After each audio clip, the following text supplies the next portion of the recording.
Hello, and welcome to the Facebook page for Frankenstein's Creature. First, let's look around.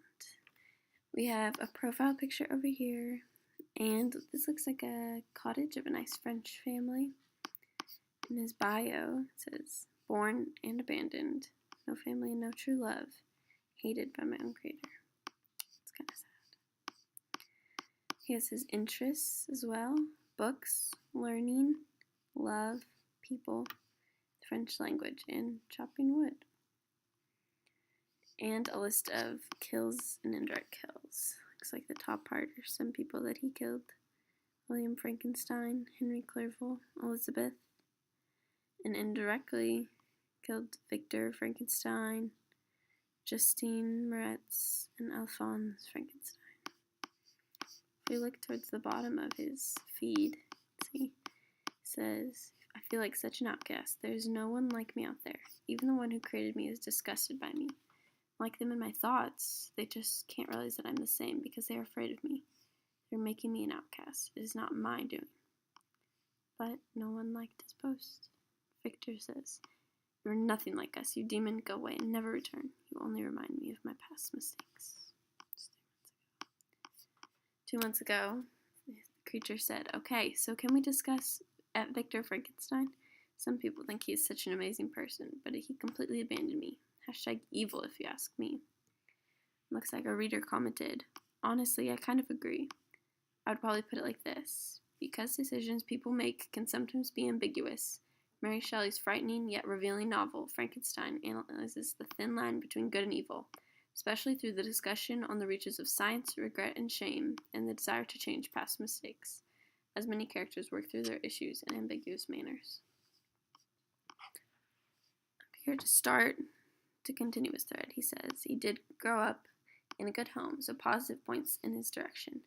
He once said to me, No human being could have passed a happier childhood than myself. My parents were possessed by the very spirit of kindness and indulgence. When I mingled with other families, I distinctly discerned how peculiarly fortunate my lot was, and gratitude assisted the development of filial love. So I've got a little page 2930. He continues talking about Victor up here. But when he went off to college, he completely abandoned his family and friends and instead went crazy trying to make me. I even read it in his journal. His father was constantly sending him letters and encouraging him to interact. But poor Victor said, I know therefore what would be my father's feelings, but I could tear my thoughts from my employment, loathsome in itself, which had taken an irresistible hold of my imagination. #rude if you ask me. And it looks like it's a quote from his journal on page 46. Here's a picture of Victor in the making of Frankenstein's Creature. He continues, We all know he had mixed feelings about me. From the second he made me, he hated my imperfections and completely abandoned me, yet he still had a connection with me that he couldn't deny. I remember thinking something like this. His words had a strange effect upon me. I compassionated him and sometimes felt a wish to console him. But when I looked upon him, when I saw the filthy mass that moved and talked, my heart sickened and my feelings were altered to those of horror and hatred. Reader commented, I believe you could sum up these feelings in a number, 133. This is interesting.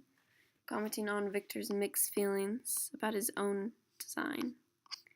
Frankenstein's Creature said, I don't even want to mention what he did to the creature I asked him to make. Reader commented, This reference is to Victor on page 154, as he thought with a sensation of madness on my promise of creating another like to him, trembling with passion, tore to pieces the thing on which I was engaged. The wretch saw me destroy the creature on whose future existence he depended for happiness, and, with a howl of devilish despair and revenge, withdrew. This was a very big moment for Victor, and did not make his own creature very happy. Elizabeth commented on the thread as well. She said, But he loved me so much. After I sent him the letter, he later told me his thoughts as he explained, Sweet and beloved Elizabeth, I read and reread her letter. Some softened feelings stole into my heart and dared to whisper paradisical dreams of love and joy. But the apple was already eaten, and the angel's arm bared to drive me from all hope. Yet I would die to make her happy. Victor Frankenstein liked that comment, and the reader said, Is that a Paradise Lost connection on page 174? Wink, wink. So that really sums up the discussion on morally ambiguous characters that Frankenstein's creature wished to talk about. But finally, at the end, he said, "Maybe it isn't whether someone is good or bad. Maybe it is that they tried their best. We all make mistakes, but at the end of the day, life is a bit more complicated than all that." It was very cool. Thanks for looking at our Facebook page. Feel free to look around. We have links to everyone else's Facebook page that you can take a peek at. Thank you for listening to our summation of this thematic discussion.